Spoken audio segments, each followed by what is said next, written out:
Senhor Jesus, Divino Mestre, as tuas bênçãos de paz, compaixão, misericórdia, nos envolvam.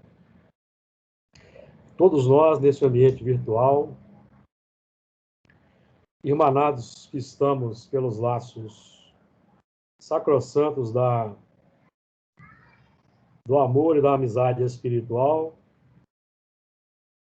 fortalecidos nos milênios, várias existências, agora sob o estandarte da doutrina espírita, edificado na Terra por Allan Kardec, em cujas legiões temos a honra hoje de servir contigo. Que nós possamos, como sempre pedimos, realizar o melhor ao nosso alcance, num clima de entendimento, fraternidade, amor ao próximo, compaixão, misericórdia, para que nós possamos realizar o melhor ao nosso alcance. Pedimos permissão aos dirigentes da nossa fraternidade espírita, Camilo Chaves, para aí nos situarmos espiritualmente, envolvidos pelos corações amigos que militam na nossa casa. Que assim seja. Muito bem, vamos projetar aqui a tela do assunto. Hoje nós vamos iniciar, vamos estudar o versículo 11, no capítulo 12. Então vamos fazer a nossa leitura do texto, como sempre fazemos antes de iniciarmos os comentários. Apocalipse capítulo 12, versículo 11.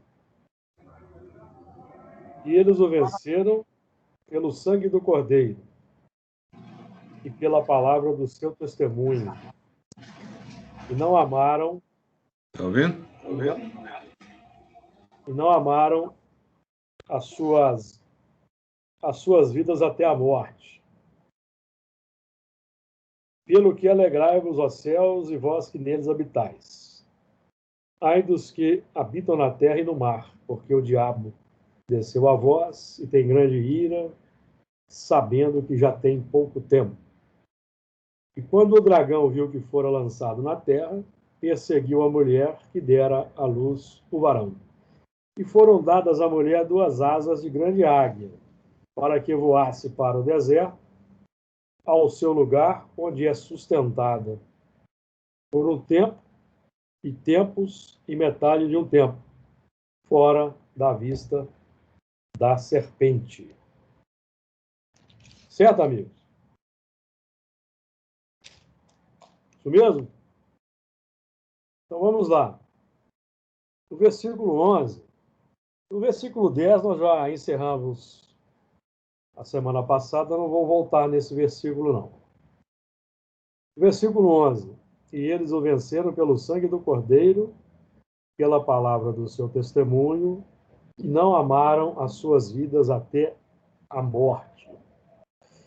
O sangue do Cordeiro, e eles o venceram pelo sangue do Cordeiro. Que é todo esse movimento que foi sendo aí didaticamente decodificado desde o versículo 9. O dragão e os seus componentes foram vencidos pelo sangue do Cordeiro, que é a didática viva do amor sem violência. O sangue define o que circula na intimidade, o que já está incorporado nos registros automáticos dos condicionamentos, emergindo como reflexos espontâneos perante circunstâncias, acontecimentos, situações e pessoas que se nos apresentam e que representam o, como que o jardim em que Deus nos coloca nessa experiência terrena para o lavrar e o guardar, fazendo aquela conexão com Gênesis que temos estudado na quarta-feira.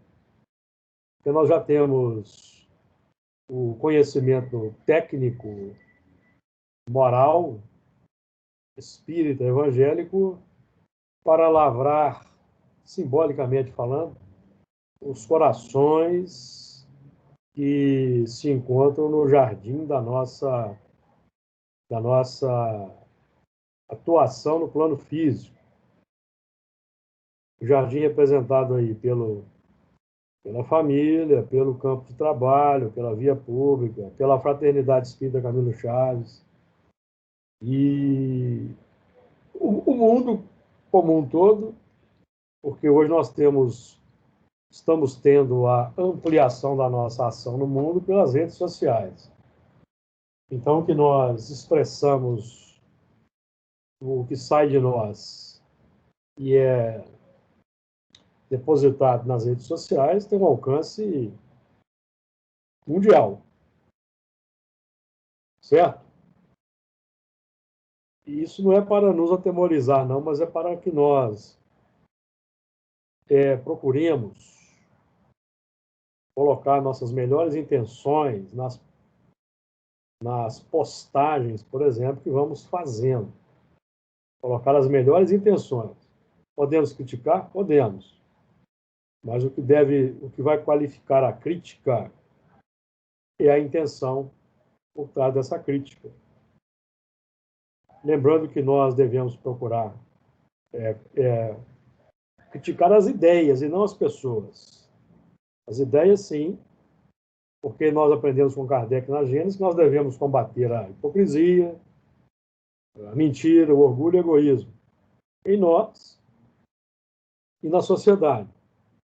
Na sociedade, essa atuação no combate à hipocrisia ou na identificação e revelação do mal está muito bem explicitada para nós no Livro dos Espíritos, quando os espíritos tratam da omissão dos bons, que permite a proliferação e a vitória dos maus, e também no Evangelho segundo o Espiritismo, capítulo 10, itens 20 e 21, em que nós somos convidados a revelar o mal de alguém quando esse mal deixa de prejudicar somente esse alguém. Passa a prejudicar mais de um grupo ou comunidade. Então, é nosso dever não nos omitirmos. Dever. Certo, amigos? Então, só para nós aí, trazemos um componente importante para a nossa atuação no plano inevitável das redes sociais hoje. E eles o venceram pelo sangue do Cordeiro, que define a humildade, que é o sangue do Cordeiro. A humildade sem subserviência, sem omissão, sem coragem, sem ousadia. Porque Jesus, pelo que sabemos, foi humilde, mas ele não deixou de ser ousado, nem intrépido, nem corajoso.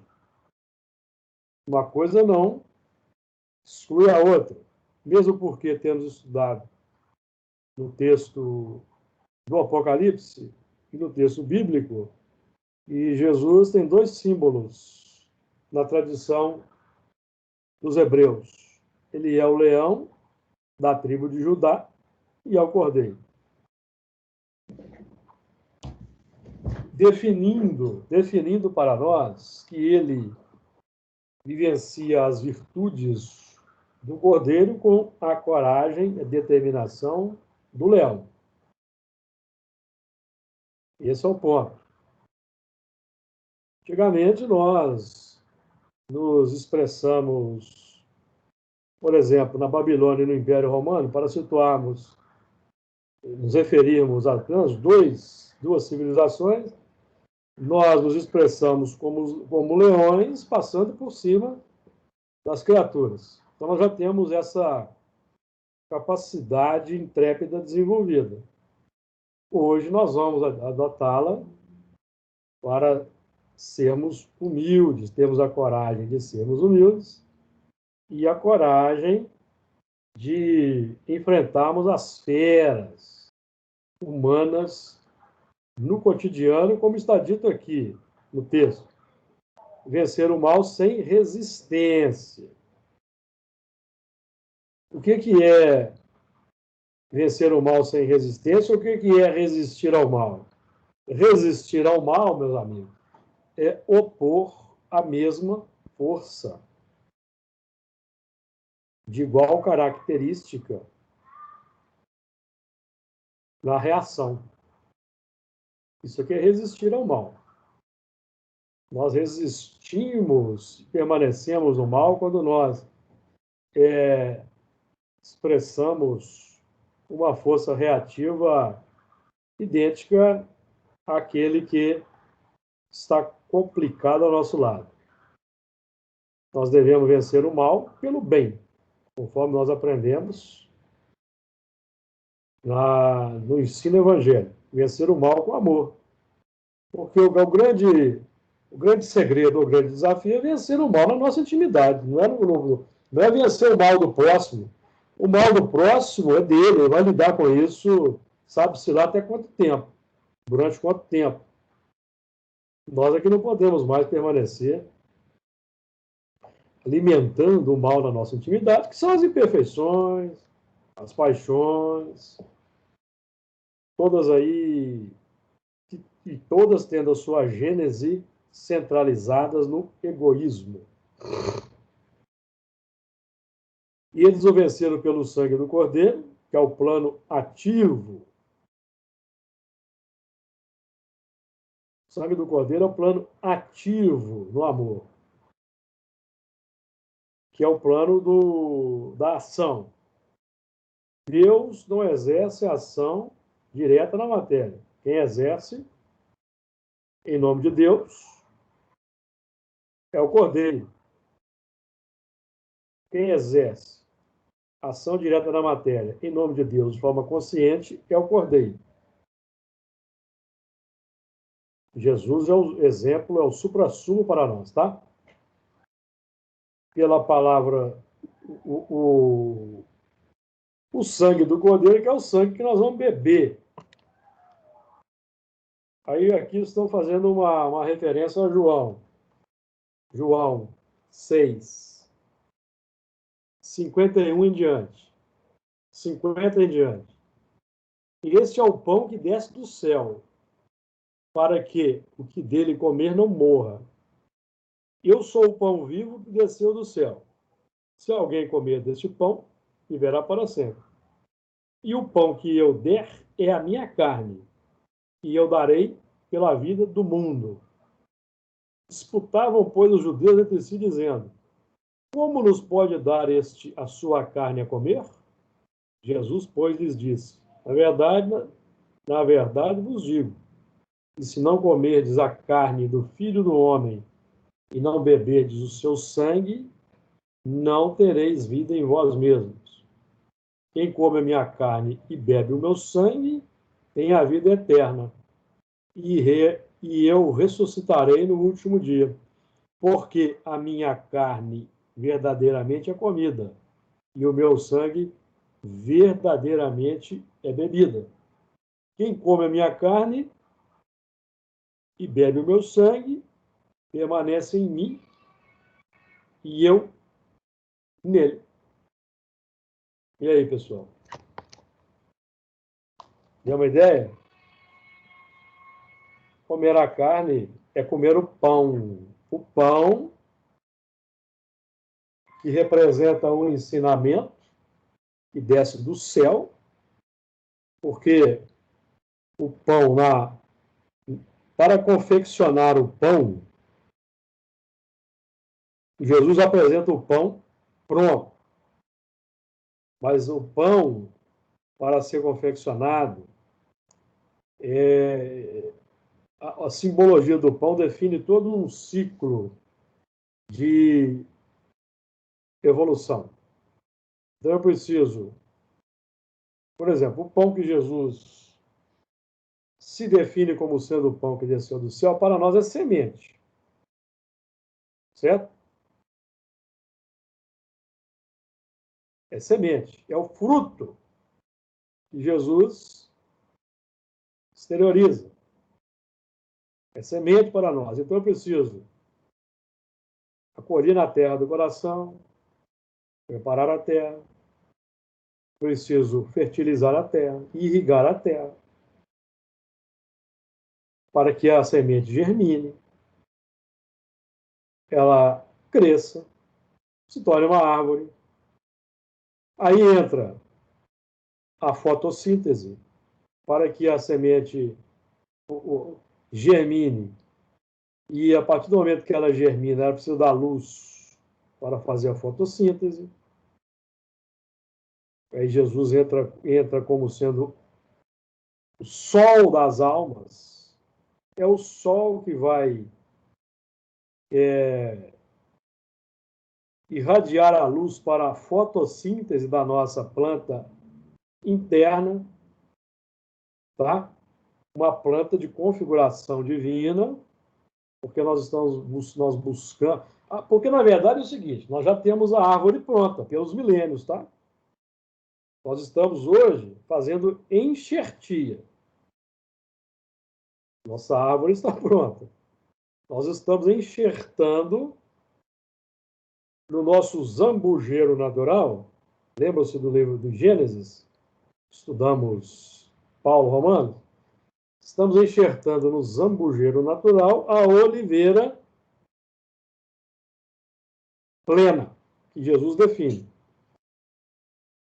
Então, fotossíntese, sintetização da luz, a luz se torna alimento para nós mesmos, e em nós esse alimento, o que vai definir que nós estamos bem no processo de fotossíntese, da assimilação da luz e da sua alimentação, consequentemente implementação, transformação em sangue, é o grau de felicidade interior na dinâmica operacional do Espiritismo e do Evangelho. Certo? Isso que define eficiência no processo. Porque se nós não estamos nos sentindo, não estamos sentindo um grau de satisfação, de felicidade, de alegria,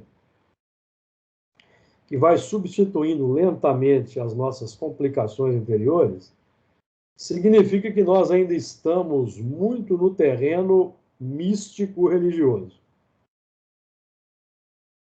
Nós não estamos nos alimentando. Certo, amigo? Ficou claro ou deu dúvida? Então, o que vai definir na intimidade?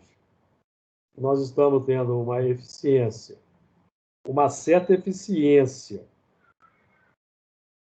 e que estamos inseridos na dinâmica operacional da caridade nas 24 horas do dia, é o grau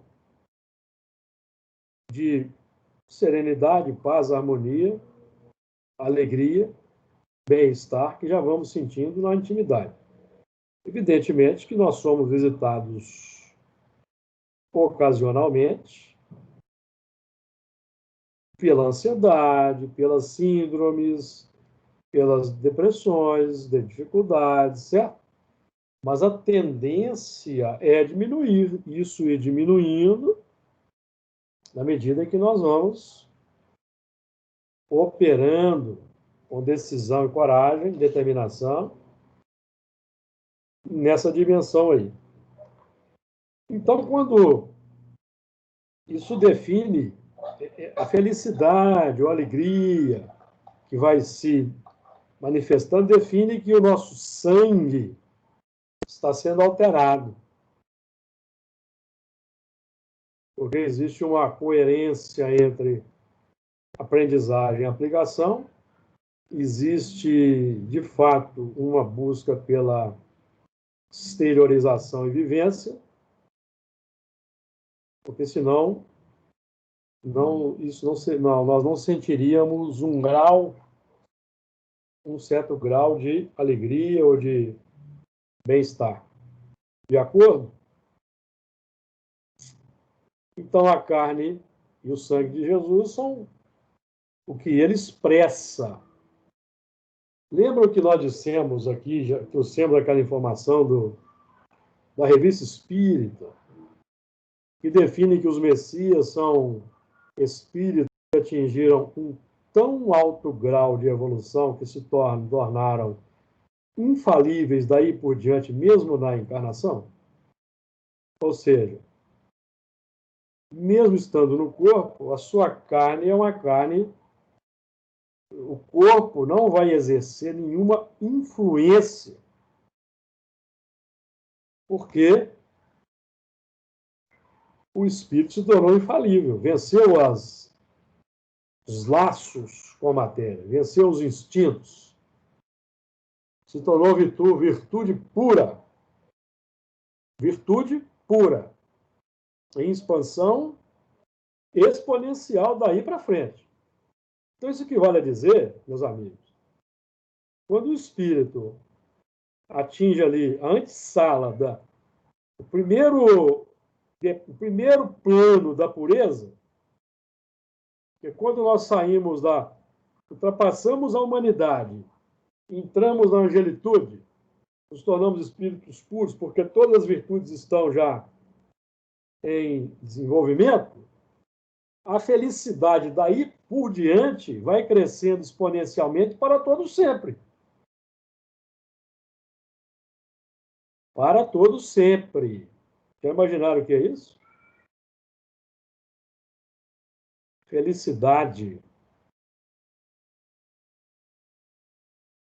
Em todo segundo da existência, para todo sempre. E lembrando que o segundo para o espírito como Jesus é eternidade. Não existe tempo e espaço. Certo? É eternidade da felicidade. É uma dimensão absurda, nós não temos condições de compreender isso. Para nós, beira utopia, ficção, não é isso? Mas é um estado tão avançado de felicidade que define que, mesmo na cruz, o espírito não sente tristeza.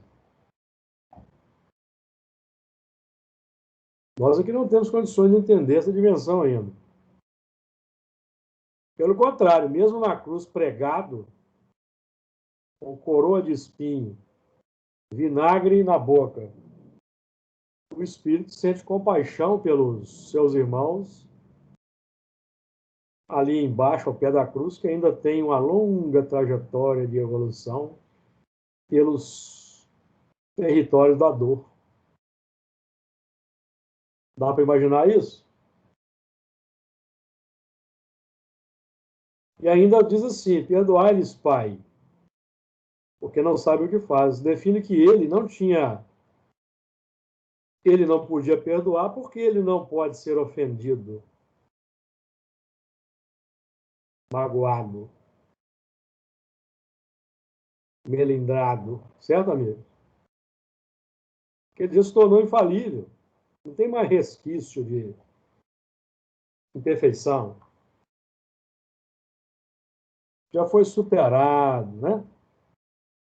Então, o sangue do Cordeiro é algo para nós ainda bastante complexo. Nós estamos ainda nos movimentos embrionários nessa transfusão de sangue inicial que estamos tendo aqui. Na verdade, nós quando participamos de um trabalho assim, de reunião mediúnica, meus amigos, nós estamos numa câmara de hemodiálise, tá? Porque nós ainda estamos precisando de uma infusão, de uma ajuda do alto na transfusão do sangue. Nosso sangue aí tem sido revelado aí de 2.600 anos para cá, nosso sangue aí tem sido revelado como que ele é. Nós estamos aqui sob a bênção da misericórdia. Certo? Muito bem. Vocês estão ouvindo aí uma criança? É um vizinho aqui no prédio do lado que tem um filho autista. De vez em quando ele vai para a janela e fica impossível. Ele fica abrindo e fechando a janela, fica gritando. Não. Para mim, não. Certo? Não estava chegando aí, não? Está chegando aí, Helena? Comigo, não. Eu escutei. Eu ia te perguntar se seu neto está aí. Escutei um grito de criança. Não estou podendo receber visita por enquanto, não. Eu também escutei. O vizinho aqui tem um menino, agora ele saiu da janela. Mas isso faz parte. Com certeza. Venceram pelo sangue mas do corpo. Mas não incomodou, não. Não. E pela palavra do seu testemunho. Palavra do testemunho. Testemunho é exemplo, atestado que damos. E é uma palavra, porque o exemplo não arrasta. Então, quando nós vemos uma certa exteriorização em ações por alguém, seja por palavras, pensamentos, palavras, atitudes e ações, qualquer um de nós, as suas expressões naturais do dia a dia, para os espíritos superiores é um livro aberto que fala das entranhas da carne e do sangue de cada um de nós. À medida que nós vamos também avançando no processo de autoconhecimento ou de aprendizagem do que a doutrina espírita oferece para nós, nós também vamos lendo no livro dos nossos irmãos da humanidade o que é natural, que já até comentamos aqui no início. É tão natural que Kardec perguntou para os espíritos se nós devemos identificar o mal. Está lá no Evangelho segundo o Espiritismo. E tem capítulo 10 e tem 20 e 21. Porque à medida que nós vamos estudando a doutrina espírita, interiorizando ou introjetando a sonda do autoconhecimento, identificando as nossas imperfeições, os instintos, é natural que passemos a ver essas mesmas questões no próximo. Com qual objetivo? Para nós os condenarmos? Não. Julgarmos? Não. Para ajudar a revelarmos quando esse mal estiver prejudicando um número maior, porque nós devemos pensar no bem comum da maioria. Está lá no Evangelho segundo o Espiritismo. Aliás, isso hoje, em termos de humanidade, é básico. Nós nem deveríamos precisar da doutrina espírita, sinceramente falando, como deveres de cidadãos de bem, nós nem deveríamos ter que ser lembrados pelo Evangelho segundo o Espiritismo a exercer esse papel de proteger os mais fracos da sociedade. Nem deveríamos. Porque o cristão fundamentalista, tudo que ele vai, antes de fazer qualquer coisa, ele vai lá na Bíblia saber se pode. Eu ver se pode. Certo? Mesmo assim, sai fazendo abominação, porque não sabe fazer o discernimento entre o que era recomendável há 3.000 anos atrás e do que é hoje. Não é? Por exemplo, nós temos aí casos assim, eu vou trazer à baila só um, que é a condenação do homossexualismo. Porque lá na Bíblia está dito que um homem não pode deitar com outro homem, se fazer de mulher. Não é na questão sexual, meus amigos. É porque na sua patriarcal, o homem não podia fazer o papel de mulher. Agora, vocês notaram que não está proibido a mulher deitar com outra mulher? Vocês encontraram esse texto? Procurem. Porque se fosse condenação do homossexualismo, teria: o homem não pode deitar com outro homem, a mulher não pode deitar com outra mulher. Não, não tem isso. Aliás, se a Bíblia dissesse isso seria um absurdo, porque você vai... É uma lei natural o homossexualismo, vocês ainda não sabem disso, por exemplo. Que é uma lei natural. E o espírito que vive uma sequência de várias encarnações de um determinado sexo, quando ele muda de sexo, ele vai levar a característica psíquica. Não quer dizer que ele vai ser homossexual, mas ele vai ter os trejeitos, vai ter psiquismo do sexo oposto. Isso para nós espíritas é ponto pacífico. Ponto pacífico, tá? Agora, o que ocorre em termos de evolução, em linhas gerais, é que a maioria dos espíritos vamos alternando as existências. Ora mulher, ora homem, 2 mulheres, 2 homens, 3 mulheres, 3 homens, vamos alternando. Então, o que acontece? O que acontece na prática? Não dá tempo de formar um condicionamento. O espírito trafega tranquilamente nas duas polaridades na encarnação. Certo, amigo? Então, vamos ter cuidado aí, tá? Nós espíritos aí, com esses assuntos aí. Então, um exemplo estamos dando aqui de que os valores humanos sobrepõem-se aos valores fundamentalistas. Porque tem muito cristão aí que está enlouquecendo.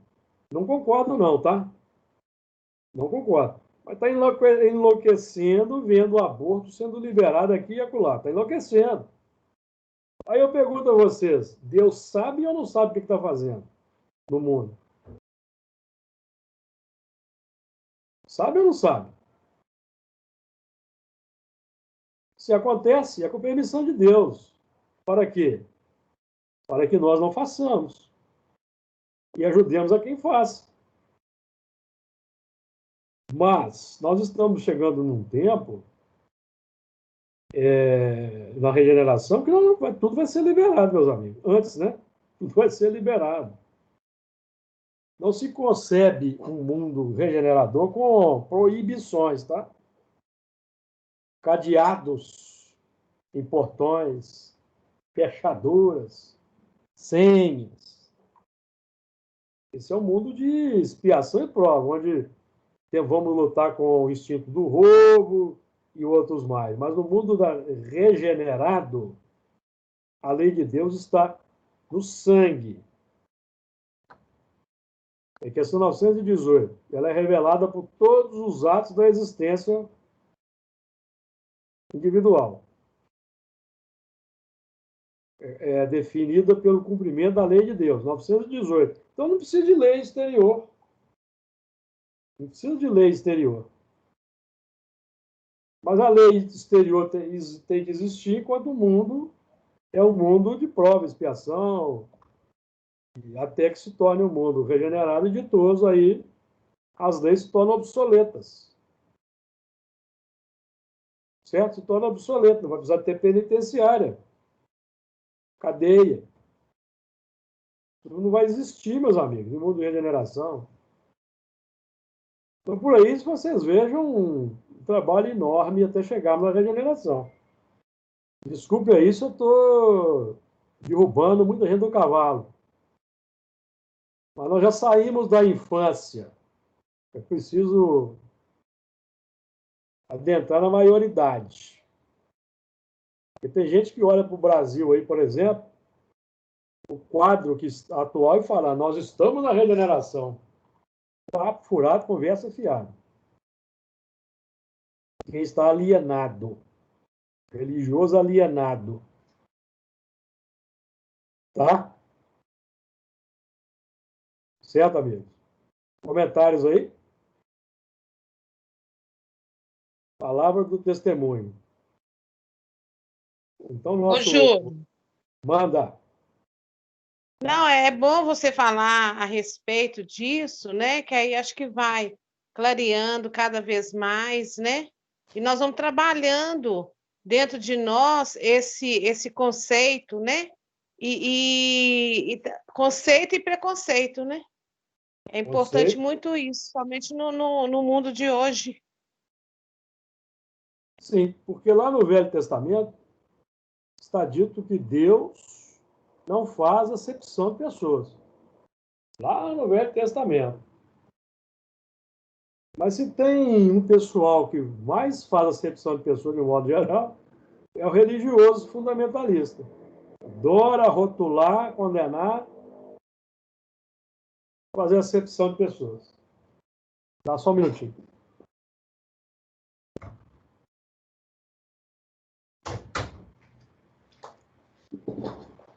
Meu cachorro estava aqui dentro, aqui, mas ele cansou de ouvir, acho que ele cansou do assunto e pediu para sair ali, entendeu?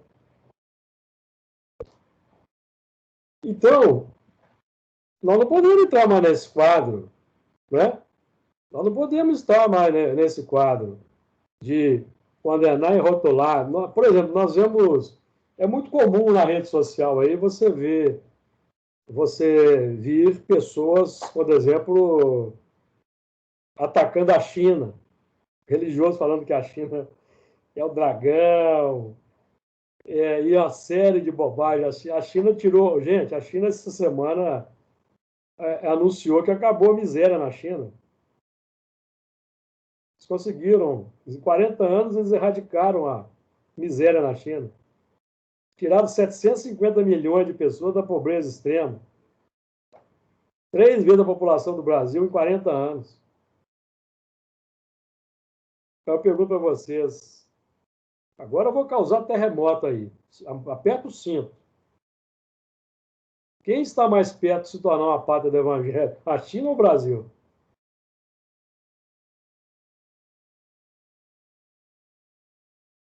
Ninguém tem coragem de responder, não, gente? A gente tem que lembrar essa parte do Evangelho da mesma forma que, quando vem uma proposta do alto, aquela proposta vai acontecer.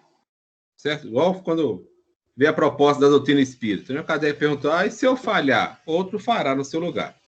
Então, essa proposta do Brasil para o Evangelho, se for uma determinação do alto, vai acontecer. Agora, a pergunta é, estaremos lá? A turma que está aqui hoje aqui, acho que está correndo risco. Pois é. Estaremos lá? Né? Porque eu acho que esse projeto já atrasou. O Chico falou que dependeria lá nos anos 90 ou nos anos 80. Perguntaram para ele sobre isso. Não que o Chico, tá, meus amigos? Que eu tenho que fazer aqui um comentário. Não que o Chico seja infalível e o que o Chico diga seja lei. Não. Você pode notar que eu evito muito ficar me referenciando a médium aqui no estudo, que é para não criar idolatria, porque nós temos que... o crivo é a doutrina espírita, codificação, para tudo. Mas o Chico alertou que o projeto dependeria do que os homens fizessem no Brasil. E dos anos 90 para cá, já 80, 90, temos aí 30, 40 anos, não foi feito muito boa coisa, não, foi? Foi não. Então, estamos vendo aí os desafios, o campo da violência, todas as áreas. Vocês tendo visto aí, quem tem acompanhado o noticiário, esses assaltos complexos que têm ocorrido aí no Brasil. Enfim, o desafio é enorme. O desafio é enorme. E esses países que já estão mais avançados em termos sociais são os países que, embora nós os consideremos materialistas, e aí nós fazemos uma análise muito rasa, porque, por exemplo, a China, a filosofia de vida dos chineses é o taoísmo e o confucionismo. Eles seguem as ideias de Lao Tse e do seu continuador, que foi Confúcio. Então nós temos que ter respeito pelos outros povos e não entrar nessa onda que vem sendo aí verbalizada por uma palavra de um testemunho complexo. E nós temos a palavra do testemunho do Cordeiro e a palavra do testemunho individual de cada um de nós. Isso que nós temos que ter cuidado. O mundo inteiro está errado e nós estamos certos? É isso que nós achamos, por exemplo?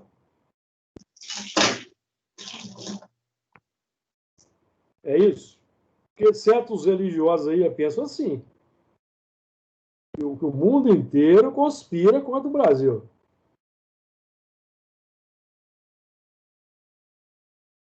É isso. Então nós precisamos ter cuidado. Eu, graças a Deus, eu sou esperantista. Eu falo a língua internacional neutra Esperanto, e desde os anos 80 eu já me tornei um cidadão do mundo. Eu não tenho ufanismo patriótico de nenhuma espécie.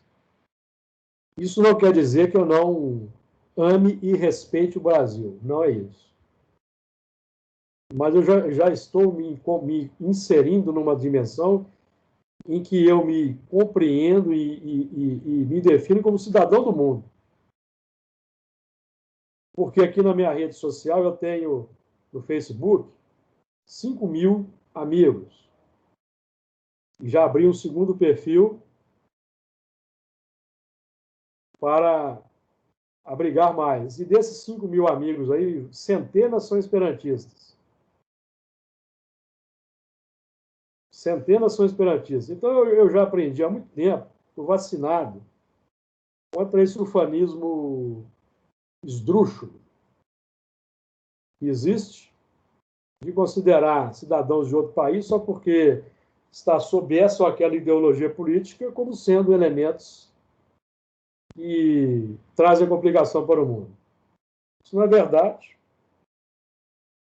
Infelizmente, nós vivemos esse tempo aí no Brasil, e é preciso que a gente identifique esse movimento para nós, de alguma forma, podermos ajudar a despertar as consciências. Esse é o trabalho. Então, meus amigos, eu hoje estou no Brasil, mas já estive na Itália. Já estive na França. Já estive na África. Já estive no Oriente, como você já sabe aí, todos nós. Hoje estamos no Brasil, mas é a próxima existência, vai ser onde? Alguém sabe? Então, vamos ter muito cuidado, porque aquele que acha que o Brasil é o suprassumo, ele vai reencarnar na China e vai ficar lá desorientado.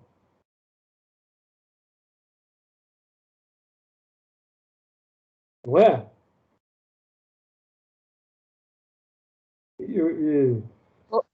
Ô, Júlio. Pode falar, Margarida. Não, era isso que eu ia falar.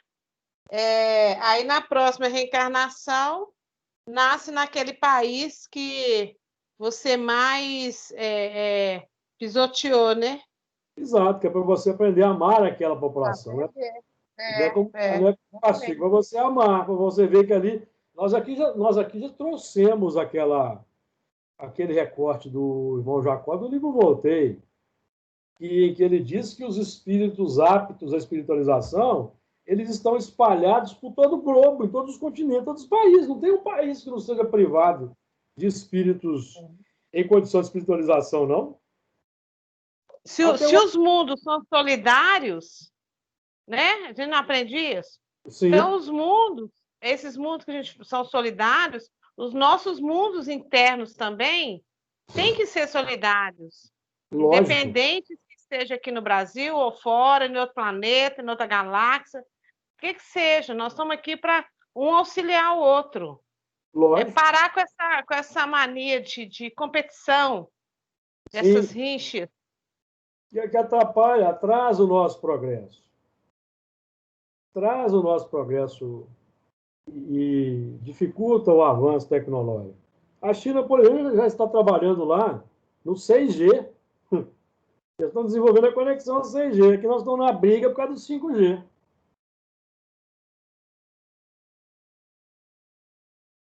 Se a gente tivesse o 5G aqui, meus amigos, nossa transmissão aqui seria de outro nível. Vocês nem imaginam como seria. Outro nível. Mas, enfim, nós estamos aqui no Brasil, Jesus nos colocou aqui no Brasil para ser um espécie de fermento aí para ajudar. E, no mínimo, nós vamos ajudar como? Não resistindo ao mal. Sem ódio. Sem raiva. Certo? Mas levantando o dedo. Ó, eu não concordo com isso. Isso aí não está de acordo com o que eu tenho aprendido, não. E aqui eu me expresso. No Facebook eu me expresso. Eu não me omito, não. Eu já aviso aí para quem me segue no Facebook aí, eu me expresso. Não me omito. Porque a rede social é onde nós podemos exercitar a cidadania. Tudo seja feito de acordo com a sã doutrina, vai dizer Paulo. Existe aí patrulhamento ideológico, mesmo entre os espíritas, exercendo um patrulhamento da rede social alheia. Controle. Então... Eu fui me expressar uma vez no Facebook, mas eu fui tão xingada por amigas, entre aspas, que eu nunca mais postei nada. Não, mas aí você faz o seguinte, você bloqueia. Bloqueei. Aí você vai lá, o fulano xingou. O fulano xingou, demonstrou que ele não sabe argumentar com civilidade, bloqueia. Eu faço assim. Eu excluí também. Eu argumento com civilidade. Às vezes com energia, mas com civilidade. Agora, essa semana eu excluí, foi o Sérgio. Excluí ele também. Ou na base do ódio, eu... Posso você fazer isso, viu, Luiz? Bloqueei, porque não sabe dialogar, não sabe conversar. Ok. Não tem lá a opção bloquear, você bloqueia. Porque aí nunca mais ele vai colocar um comentário descalidoso na sua rede. Eu não tenho nenhum problema em bloquear. Eu posso até ir para um umbral depois da desencarnação. Não estou nem um pouco preocupado. Não tenho medo do umbral. Como diz o outro, eu já me criei ali naquele ambiente, não tenho medo, não. Então, eu não vou... Bloqueio mesmo, gente. Se não souber argumentar com educação, cordialidade, eu bloqueio. Vier com um argumento aí completamente esdrúxulo, eu bloqueio. E é isso aí. É a palavra do testemunho.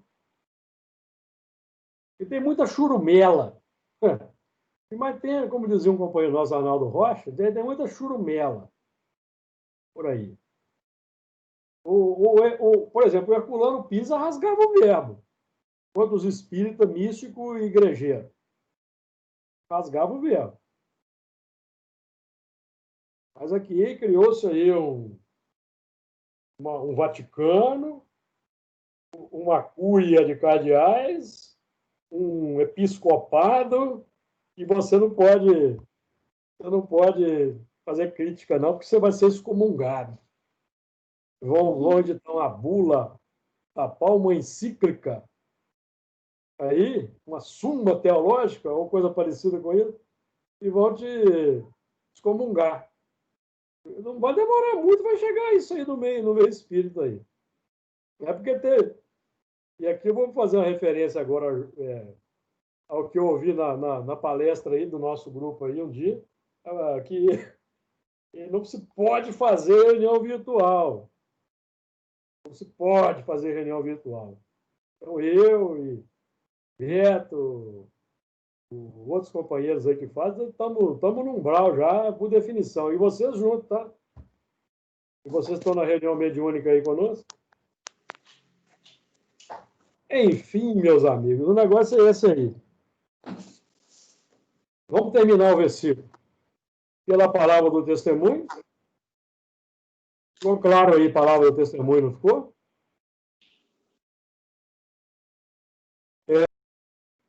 A palavra do testemunho aí é o verbo que se faz carne, tá? E o verbo se fez carne, habitou entre nós e vimos a sua luz. É a palavra do testemunho. É uma lei. Verbo se faz carne é uma lei. A ideia acalentada vai se expressar nos atos, nas rotinas, nas palavras e nas ações. Se faz carne.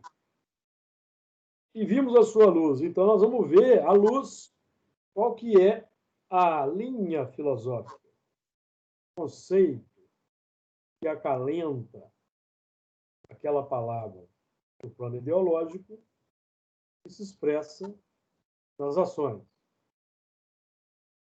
E habita entre nós. Está aí as cartas vivas de determinadas palavras. Paulo não dizia que nós somos cartas vivas do Evangelho? Tem as cartas vivas de todo tipo de ideologia no mundo. Seus profetas, seus multiplicadores, expressam os hábitos. De acordo, amigos? E não amaram as suas vidas até a morte.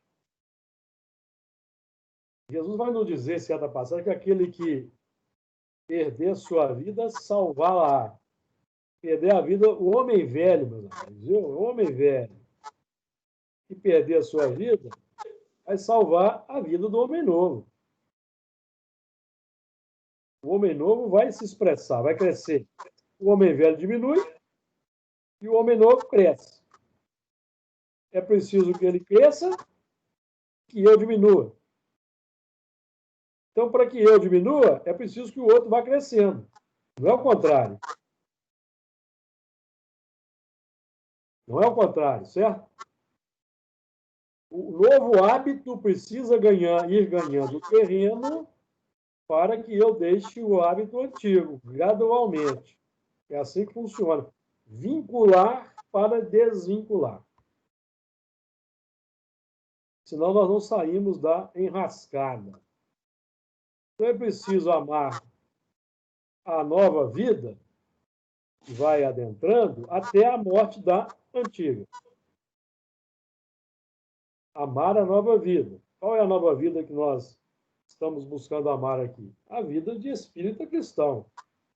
Aquela vida cujo padrão é Jesus.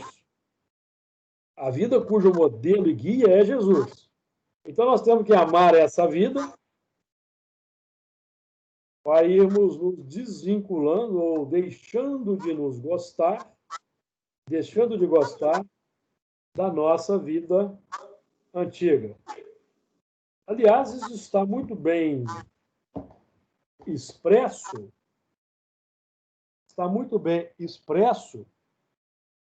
por Paulo na sua dissertação, a questão 1009. Eu vou ler aqui para nós encerrarmos. 1009. Paulo vai dizer assim: gravitar para a unidade divina. Tal é o objetivo da humanidade.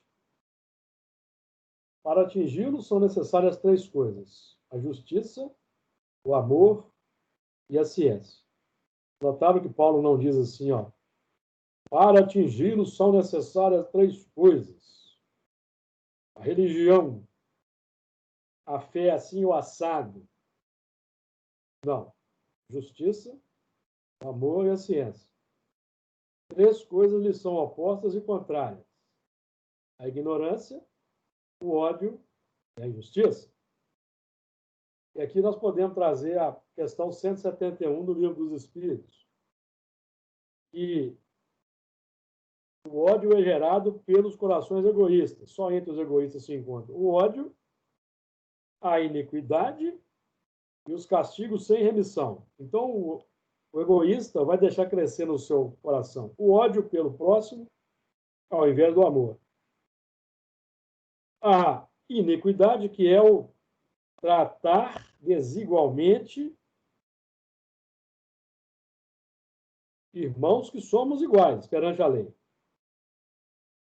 Até pela Constituição nossa, nós somos iguais perante a lei. Mas aqui eu estou falando da lei de Deus. E as condenações aos castigos sem remissão, movimentos que nascem do ódio. Então, 3 coisas são opostas à gravitação em torno da unidade divina: ignorância, ódio e injustiça. Então, aí ele vai dizer, por exemplo, tratando do culpado, quem é de fato o culpado? É aquele que, por um desvio, por um falso movimento da alma, se afasta do objetivo da criação, que consiste no culto harmonioso do belo, do bem, idealizados pelo arquétipo humano, pelo homem-deus, por Jesus Cristo.